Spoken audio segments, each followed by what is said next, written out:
Hello, everyone. Karen Cecilia here. I trust everyone is having a good day. It is a good day. It's a wonderful day, actually, um, in spite of so many things happening around all over the place, personally and otherwise. I want to talk a little bit about the matter of Principal Basco of the Taki High School in St. Mary. And I want to talk about it from the perspective as a member of the LGBTQ community. And I want to start from where it all began, and with one of the most famous men that was imprisoned for this very same unjust law called the Buggery law. Oscar Wilde is most famous for his his very well done novel by he entitled The Picture of Dorian Gray, which he wrote in 1891. And many of you have seen the movie. I have never read the book, but I have seen the movie more than once. I have watched it. The Picture of Dorian Gray, very very um, disturbing to some extent, kind of writing. But Oscar Wilde is great literary genius, and this is what he's known for mostly. But he's also known for a man that was arrested and imprisoned for 2 years at hard labor, both him and another fellow that were accused of and charged with and sentenced to 2 years prison term at hard labor for gross indecency between two men, and that is the Buggery thing I'm talking about. He spent a few months, Oscar Wilde, because I read up on Oscar Wilde a little bit, and he spent a few months at a prison called Pensatonville, and for the next year, and he spent like half a year of his prison sentence there, and spent the next year and a half in another prison they call Reading Gaol in England. And I start with Wilde because Wilde's case was kind of a sensational case back then. You know, it was a big thing for it was, I think it was in 1894 or 95 that he was accused of, tried and found guilty of, and sentenced to prison term, 2 years hard labor at prison for sex with another man. Now let's look at the Buggery law. Let's go back a bit from Oscar, because you look at Oscar in 1891, and this whole Buggery law thing goes back to 1553, during the reign of the great Henry VIII. And many of you would know that Henry VIII is known for his many wives, not least of whom was Anne Boleyn, and also known for his humongous appetite, and also known for also cutting off the head of a few wives. But he was also the king whose reign that this Buggery law was put on the books during his reign. And it was pushed mostly back in 1553. It wasn't that bad, or that it wasn't that not bad. It wasn't that much different from now 2024. Believe me when I tell you that, and you will understand why I say it when I say this. The idea to institute such a law was pushed by mostly by the clergy, the Pope, and him crew, the very same crew that were very much involved in Buggery, that crew that pushed the putting in of that law. And as history would record it, and in many instances history have recorded, that the people who wrote these laws are the people that were most afraid of these laws, and they felt a certain kind of piety and protection from putting these laws in place, which was, for first and foremost, designed to get certain people So therefore, the literal people were a target back in those days. People who were educated were a target in those days, and they were a target because they mainly prey on men or young men of a different caliber, and it threatens something about the church leaders and their power. It threatens something about them. I would have to read up more about that, you know. But that Buggery Act was first criminalized in 1553, and it extended to all the realms that England controlled at the time, which include the Caribbean and therefore Jamaica. 400 years later, in 1967, that very same British Empire decriminalized and repealed the Buggery laws, both for England and Wales. Scotland waited 14 years later before they repealed that Buggery law, and it was purely just for it. The repealing of the law was not to say that Buggery was not was legal, but it's to decriminalize the act itself between two consenting adults. So that's what the decriminalization was about. Of course, over the years, it has become more of decriminalizing the whole thing. In Jamaica, we have the Buggery Act, and it's a strange thing about Jamaica and the Buggery Act, and many people have failed to highlight it and to bring it down, or to take it off the books, to decriminalize this act. Many people have tried and many people have failed. What does the Jamaican Buggery Act talk about? The Jamaican law criminalizes consensual sexual conduct. That's what the Jamaican Buggery law does. It criminalizes consensual sexual conduct, actual or attempted, between men, as well as the abominable crime of Buggery, which is anal sex between any people of any sex. And when you understand that, let me repeat that. The Jamaican law criminalizes consensual sexual conduct, actual or attempted, between men, as well as the abominable crime of Buggery, which is anal sex between any people of any sex. Now think about that. Think about that. But while you're thinking about that, think about how this unjust, outdated, antiquated law affects people's lives. People of different sexual orientation and sexual appetite who are not committing any kind of crime, because the act itself, as described by the Jamaican Constitution, is a sexual act between consenting adults. The worst thing about this act, why it is so criminal and unjust in the Jamaican system, is that the law itself recognizes that anal sex happens between not only men, but also men and women, and women and women.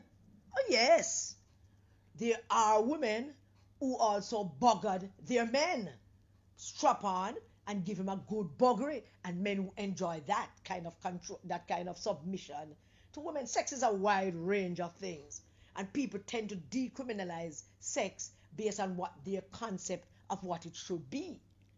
Now, the Jamaican law, based on what it says and what it is now, does not in any way criminalize the act of anal sex between so-called straight people. It is there saying that the anal sex between any people of any sex, but they cannot criminalize it or arrest anyone that does it because they are straight people. So the law itself is just aimed at and target at one group of people, and that is homosexual men.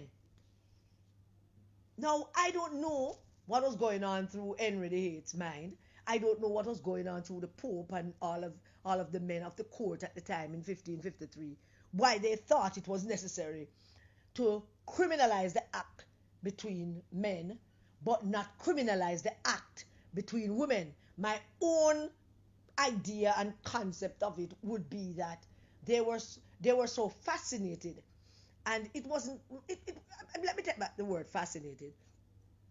Back in 1553, it wasn't a fascination to have a room full of men with a room full of women and everybody having sex. Men and women, women and women, men and men. It was not a fascination. It was a natural and normal thing back in 1553, based on what I have read in history. So it wasn't that they felt that it was an act against God or an act against mankind or an act against that is abnormal, because heterosexuality is not normal. Heterosexuality is not normal. It is only common. And I'm sure somebody said that, I just don't remember who said that. That heterosexuality, boast about you're an heterosexual. That's not a normal thing. It's just common and accepted to be. That is it. One of the most disturbing thing for me as a member of the LGBTQ community is that not only Jamaican constitution so unjustly and unfairly targeted homosexuality in men, and by that I mean the Buggery law.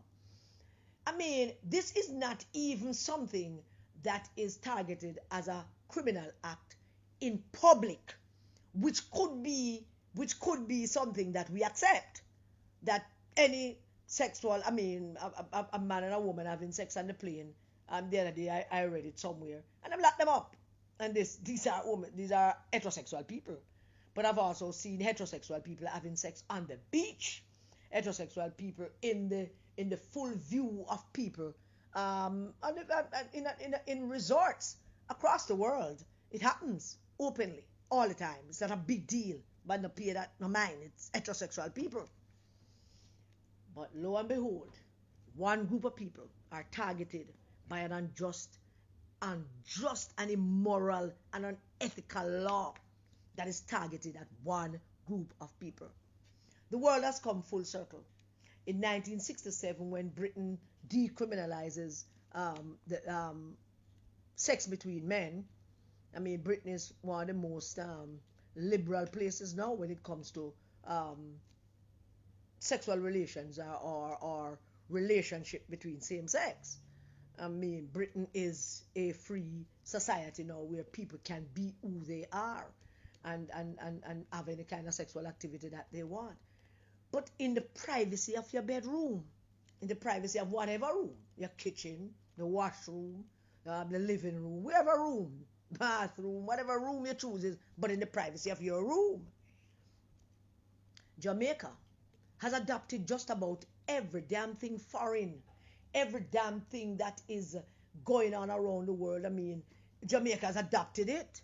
But for some strange reason, Jamaica can't reach a stage where you can accept that there are people living among us, free citizens, educators, doctors, lawyers, artists, people of different denomination, Baptist, Church of England, Church of God, clap and make nice, raise the tambourine, raise the roof, get in spirit, Holy Ghost filled, water baptized. People of all nations, Indian, black men, white men, brown men, all of all different creed are targeted from an unjust law. But Jamaica is behind time, and Jamaica is still hung up on the fact that men love men and men have sex with men in the privacy of their bedroom, in the privacy of whatever room. And we can't seem to come full circle on that one. As a matter of fact, I could go as far as saying that the lesbian community in Jamaica is not vilified, not at all. And well, there are still, I should say, in all fairness to some young lesbians or some lesbians who still live in fear of being called out and being called funny names. It is a fact that there are still some places that some people still want to hide their sexuality and not to broadcast it because of how people react. But the truth, and that is true, yes, in Jamaica. But the reality also is that people don't react as violently towards women as they do towards men. But in some places in Jamaica, the western part of Jamaica, in some parishes, and I'm not singling out St. James, and I'm not singling out Montego Bay, because trust me, it goes far beyond that. Yeah, there's St. Anne, there's Portland, there's St. Well, I mean, I don't know about St. Thomas, there is St. Mary, there is St. Elizabeth, there is Manchester, where people well, people within privacy of their enclaves behave as how they want to behave sexually. Sex was not meant to be criminalized, and sex was not meant to be put it into the realms of parliament and legislated. That was the word I was looking for. Sex was not meant to be legislated. Sex is nobody's business. Sex between consenting adults is nobody's damn business. But no, this Jamaica, both PNP and JLP government have failed to recognize how unjust this law is. How unjust this law is. And the loudest noisemakers, the loudest mouths that shouting from top of the hill about not getting rid of this Buggery law and not legalizing gay marriage, the loudest noise, the loudest voices come from people who are involved in these very acts. Come from people who consider themselves to be piety and up there in the society. Come from these people. Nah, they don't want to be found out, so it's best that them keep a high volume on the fact that them don't want no legalization of gay marriage, or they don't want gay people to be recognized as free citizens, so that we can do as we want. I mean, I always do what I want. Everybody like to have a big coming out story. I don't have any. I don't have no coming out story because I've never been in. And so it brings me to this. Look across the world. Look across the world. The world that every single Jamaican wants to explore. The world that the very said Jamaicans who are making up noise go to America, them go to England, them go to Canada where gay marriage. I mean, Canada is one of the first places that legalized same-sex union. Canada is the biggest place. You want to go to everywhere. You want to Australia, New Zealand, Europe per se. Back snap in the middle of Europe. All of you want to go to those places. You don't want to travel, you don't want to experience, but you don't want to accept your own country, your own brother, your own sister, your own niece, your own nephew, your own cousin, your own mother, your own father. Ready to go out on social media and TikTok and wherever it is, go and burn whatever it is want to burn. Someone hiding in their own bun, so come burn. Oh yeah, we know that. I know that. And crucify people and beat down people for their sexual preference in the privacy of their bedroom. Principal Basco is clearly a gay man. In this country, Principal Basco can't openly say him is a gay man, because a number of things can happen if he does that. In this modern 2024 age, a number of things can happen to a principal for him to say, I am a gay man. Full disclosure. Yeah? What can happen to him? In school, the very young boys who round the corner selling them bottom for a little money, the very young boys who with each other are going to stone Principal Basco. They're going to burn him out. They're going to go on with pure things from Principal. Principal Basco would not be safe in a school environment should he openly say that I'm a gay man. But it's all right. It's quite all right for him not to say that or even act that out, but have the entire school whispering about it, condemning him about it. Some, Not all. Because there are those who are very afraid because of who they are, to even utter it out of their mouths. Now, when I look at this statement, now, before I go to the statement, the question I have to ask is, who within the police force, who dealing with this case, would have sent out that statement for it to be all over social media? Who would have done that? Is the investigating officer? Is the office of the investigating officers? The policemen who went there before? Who sent out that statement into the public sphere, into social media? Who and why? But the bigger question that I am asking is, who set up Principal Basco? I mean, I ask you if it's not a setup. Because based on the statement of this young fellow, that's all Valenita Robertson needs in court. The statement of this young fellow. He was not coerced. He was not beaten up. He was not raped. When he said stop, I mean, there was a sexual thing one time where people said just say no. And then there is a thing in America also. If a young woman who offered sex to a young man or offered sex to anybody and then change her mind in the middle of it, the person could be charged for rape if they don't stop. And clearly this young man said stop, and Principal Basco stop. We're not going around the corner, you know. Well, me not going around the corner when me attack. Me not going up, me not doing no fancy word and no hide behind no all kind of connotations and all kind of crap. Me not doing it. Clearly, Principal Basco was having sex with him and he said stop. He said stop because it was too hot. But you know what else is also clear in all of this? This young fellow, a whole heap of unanswered question. I'm sure all the sleuths and the investigative journalists out on social media and in Jamaica and everywhere have already investigated this. Because the one question you ask, what the backside yard, what the man yard, after you say him the tribe, pull down your zip, and then you start visiting yard and visit the other young man in yard. What was that all about? I don't need nobody to tell me what that all about. Well, me get you all the information as to what that all was about. Don't want to mess up Valerie's case. But we know what all of that was about. Him trying out him thing, him feeling these vibes for a while. And him hear that if him go up there, so these vibes can be assuaged and are massaged.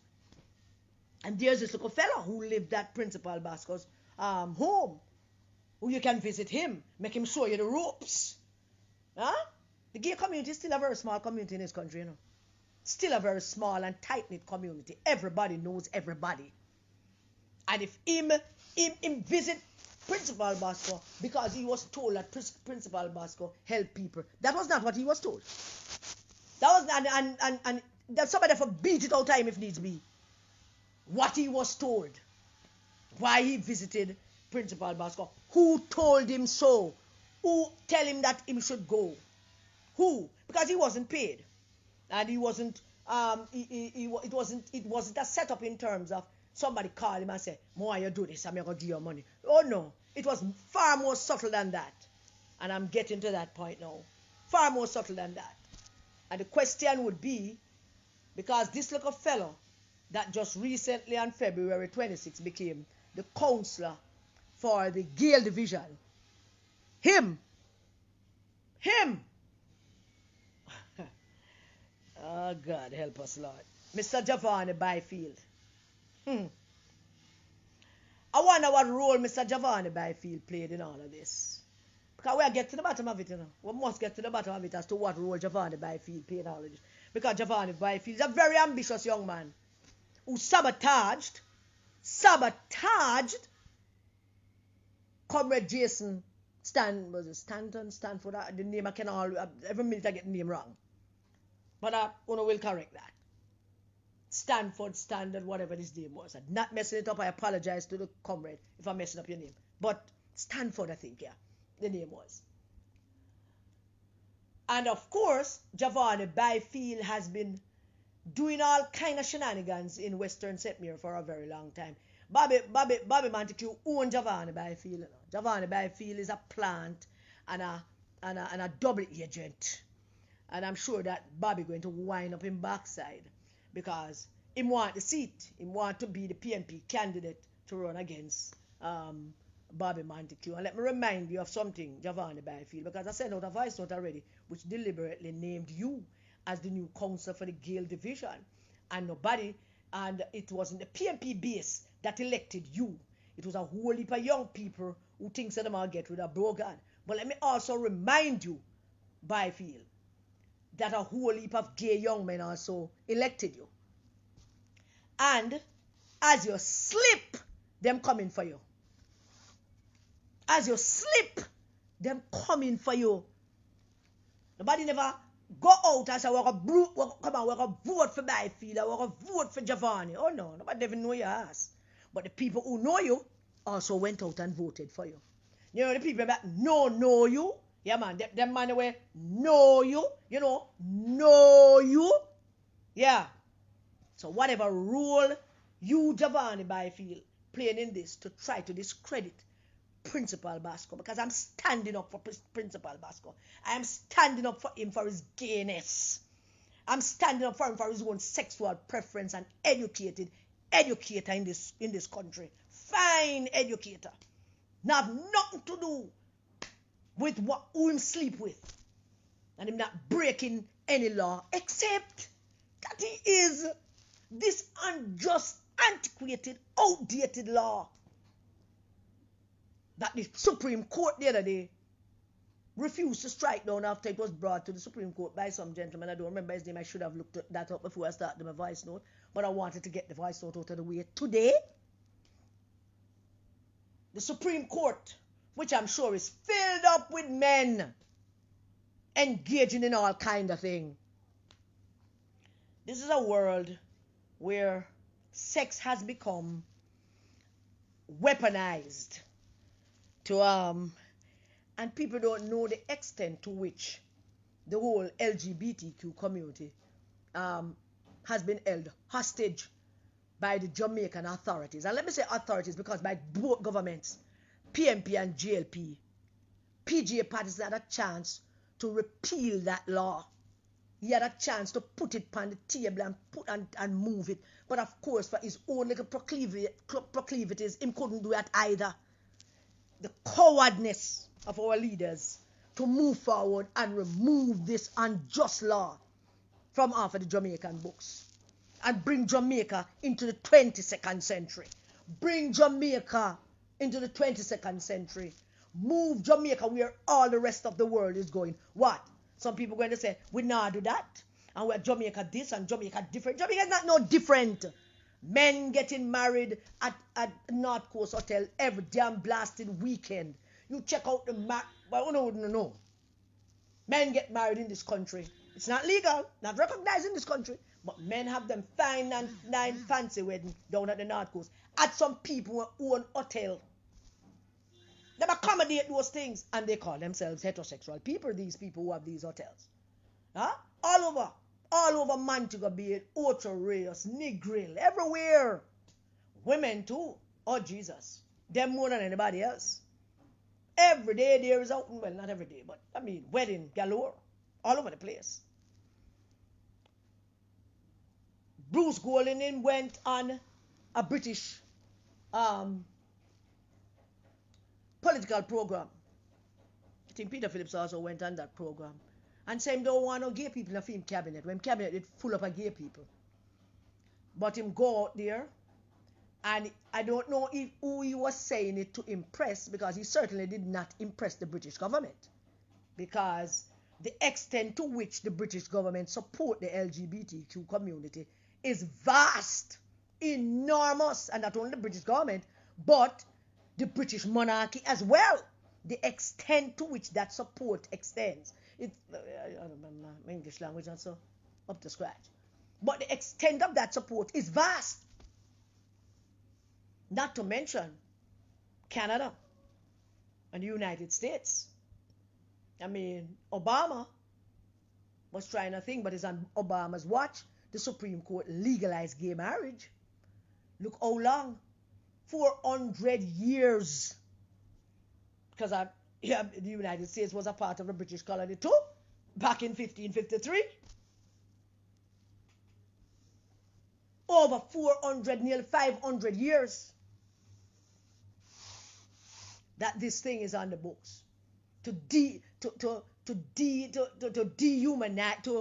dehumanize people who behave differently, act differently, sleep with people differently, do different things.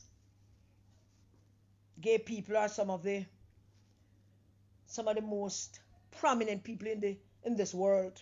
Artists, musicians, art people, scientists, educators, in government, in politics, in every aspect of our life, the LGBTQ community. Right?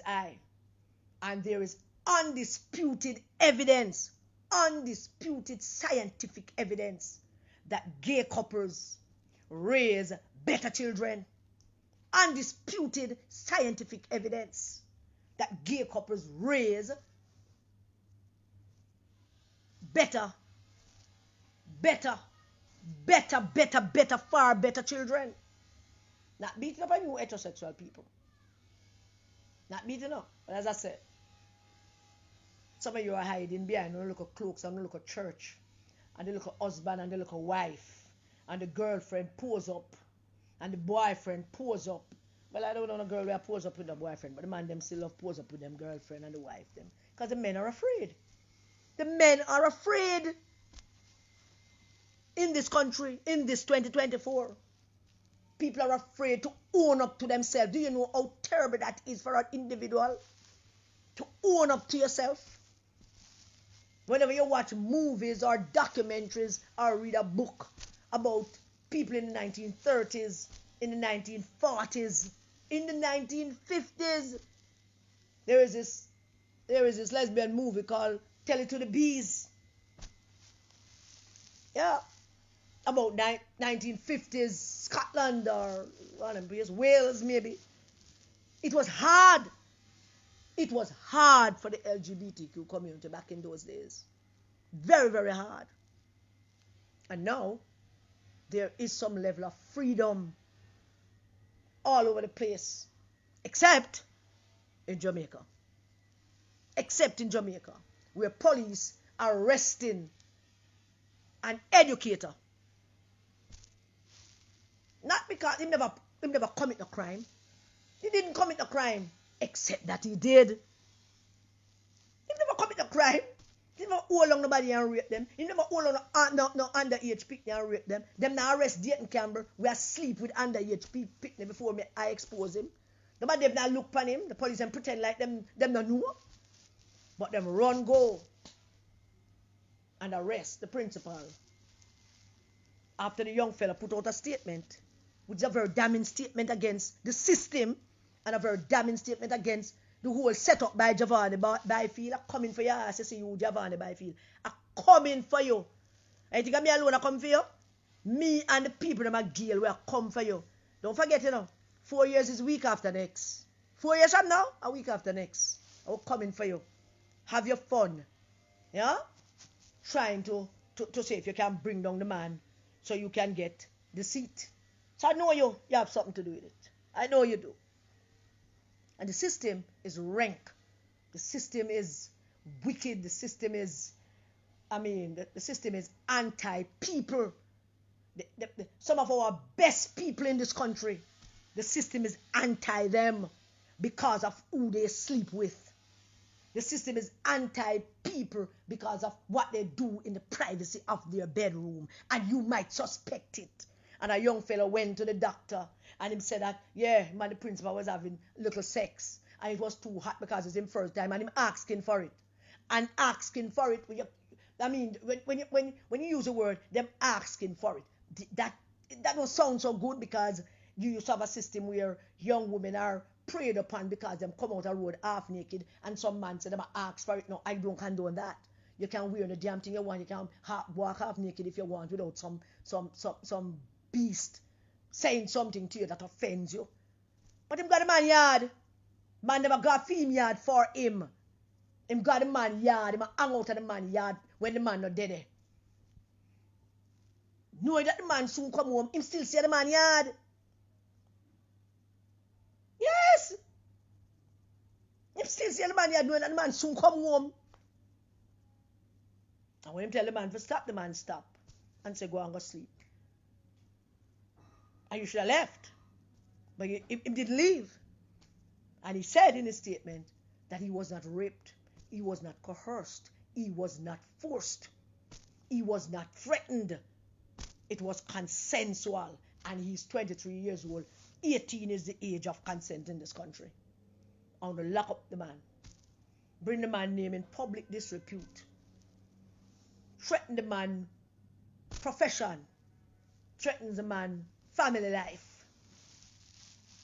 His family, his friends.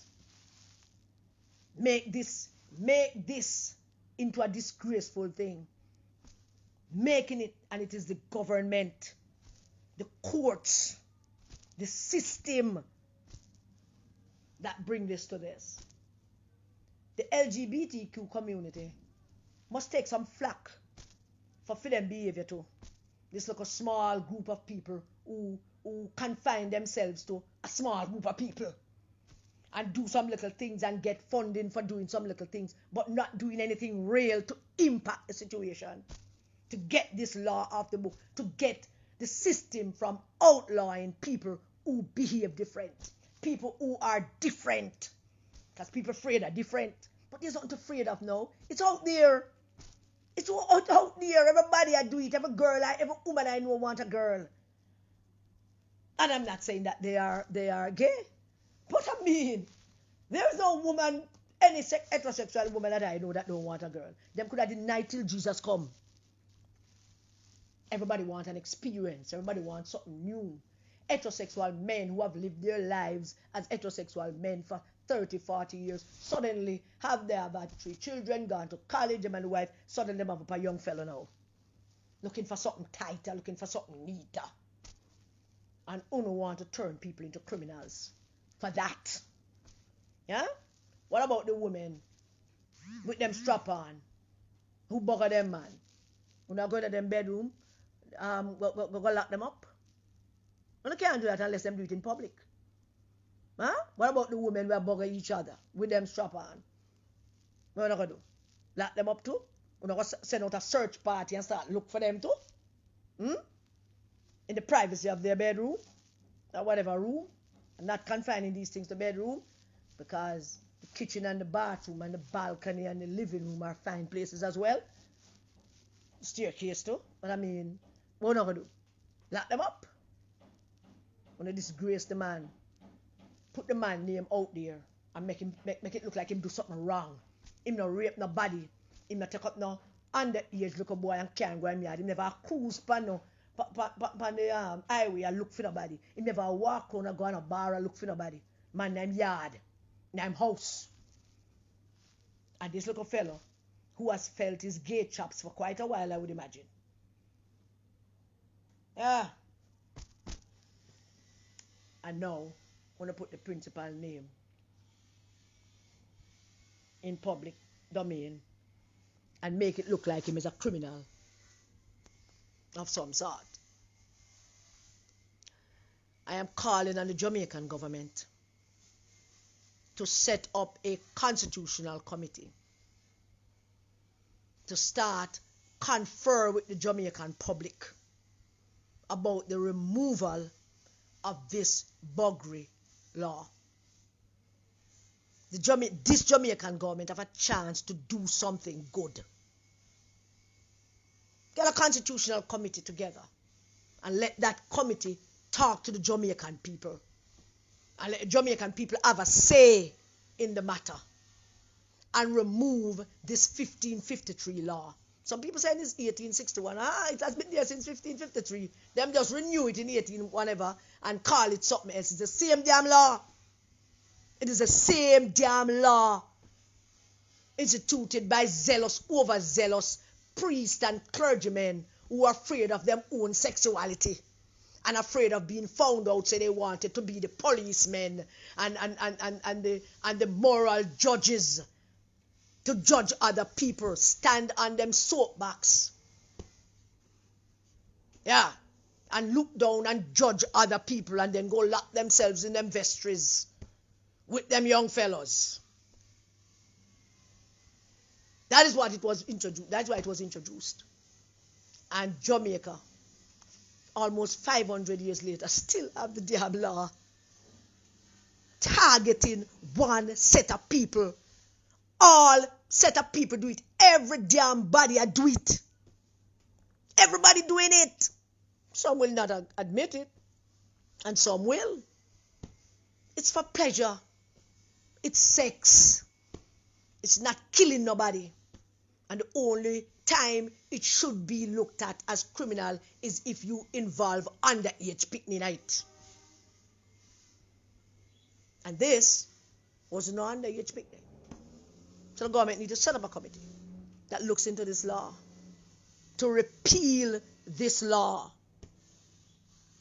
All the professional moralists, all the professional God Bible thumping people, all the pastors and the church leaders who making the most noise. If I had the resources, I'd start digging at the hole of them, you see? I'd start digging at the hole of them closet and throw out every old clothes and old boot in them closet there and put them up, make people see them. How would that feel for some of you? Because I know how old people are. No love chat up on the mouth. There's a moral society and the moral fiber of our society. Nobody chat about the moral fiber of our society like those who defile the moral fiber of our society. We have a moral and an ethical, Jesus, my throat. We have a moral and an ethical responsibility to protect all our people, not just some, to make the rights of the country, the privileges of our nation, to be extended to all our people, not just some, and others get different treatment. There's nothing fair about this, and all of you professional moralists, all of you Bible thumping moralists, all of you Jesus people, but use Jesus' name as a front and God's name as a front. Yeah, Leviticus talk about it. We know, but Leviticus also so no should need pork. So we could start kill off all the pig them and let's not rear any pig in Jamaica. How about that? Don't tell us about what the Bible say. Because the Bible said thou shalt not kill either. Thou shalt not covet thy neighbor's wife of the whole of no. Fucking half of the neighbor's woman and the neighbor's man. Oh, please. Thou shalt love thy neighbor as thyself. The most liberal of commandments, which none of us are able to carry through. God is asking us to do that. Love thy neighbor as thyself. It is the most profound commandment that God has given us, and we are unable to do it. We can't love our neighbors as ourselves because we sit in our soapboxes judging each other and putting each other down and placing each other in boxes and compartments. You don't belong here because you are this. You don't belong here because you do that. I know, I'm my usual ranting self. But I'm defending Principal Basco and calling on Andrew Holness, the Prime Minister of this country, to get a small committee and let them start looking to the repeal of this Buggery law. And yeah, face the backlash of the few professional moralists them out there. Because them few. And when them start the backlash, people like me is going to start call them out. When them start with them excitement. And I will visit them church. Yeah, because me and many of them join the same church. Them a behave like them alone join one church. And somebody else join the other church. Principal Basco is a member of the church. I'm a member of the church. Many of them is a member of the church too. Them can't go on with nothing. And go on like them are some kind of up there floating in the middle of the air and looking down on us. Oh, you immoral bunch. This immorality and immorality and unethical behavior and a man and a woman and God said and Jesus did do and you name it. And they got it down to a T. The other day I was watching Rachel Maddow, how she was exposing about 6 or 7 international preachers in America. I know a couple of them. When George Bush was in office, there was one was head of George Bush Christian thing and pray every day, and George Bush must run away the gays and keep away the gays out of the White House until them find him a buy a gay. round one corner in one place until the gay come out and say, but me not understand him. Me and him have been doing this thing for the last 3 years. It happened to about 5 or 6 of them. Those will have beat down the gay community. And then suddenly somebody come out and say, I don't understand you. I'm not going to stand your hypocrisy anymore. You beat down this and I beat down that. You know much young men in this country can call up the whole own name. But I'm call them not call up the name because of the look of money and whatever else. All him. Make him stand there. Make him stay. No can go and believe him. Him, who? Me I go to Tuesday and Thursday, I go to him. So him can talk anything when him want. Me just want me look at money. So the little young boy them talk. You can stay there and talk about. Him is my bitch. I'm gal him my gal I just love these guys. So, Principal Basco, should you hear this? Hold the faith, my brother. Because I'm a behave like them things that we don't pray either. And it's the same God we pray to, and it's the same God we serve. And it's about time that we start waging a war against them. Because they have been waging a war against us forever. Forever. Prime Minister Holness, that committee, I'll be calling on you again to set up a small committee to look into the repealing of that Buggery law and to involve the Jamaican people in it. And yes, the church, because of them want burn out. Let's involve them too. The international community will watch us, so we look backward like a banana republic. Yeah, we have cable and we have internet and over people on TikTok and say everybody have 6 phones and everybody have a visa travel. But we're still behind time. Way behind time. The world is moving away from everything that uno holding on to. Uno picnic them gay. Uno grand picnic them gay. Uno niece, uno nephew. All of them. I don't need no statistics to tell me that at least 4 out of every 10 Jamaican families in this country have somebody who's a member of the LGBT community. Might be quietly, might be still hiding, but we don't know. Because, you know, we can't hide from, we can't hide. People know. People just know. I still want to keep a law that dehumanize and criminalize a fine educator like Principal Basco. Fine educator who would make an excellent member of parliament. If for nothing else, just because he's gay. If for nothing else, just because of that. Some of the most decent people in this country. George Clooney said, I treat people with respect. I kind to those who need me. I'm there for them. Discriminate against no one. That was his response to a question in a panel some years ago when the Supreme Court legalized gay marriage. I was saying that this is a long time coming. And I don't know that because there was a fight to bring us here. He said, I don't know that because there was a struggle to bring us here. I know that because I was raised right. George Clooney's mother is great. His mother was a great actress back in the early 40s, 50s, Rosemary Clooney. Very great actress, black and white movies and all of that kind of thing. And he said that I know it is the right thing. That because there was a fight and a struggle to bring us here, I know it's the right thing because I was raised right. When I'm not raised, when I'm picking them right, I must raise them right, not to discriminate and not to judge people because they are different. Oh, I could go on and on and on, but I better stop. So, Principal Basco, a few of us are with you in your struggle. Now on to the faith. You have a very good lawyer. And you have nothing to be afraid of because you did nothing wrong. Absolutely nothing wrong. God bless you all. Thank you for listening to my rant. Enjoy your day. All right, stay safe, everybody, and do keep the children safe. Thank you.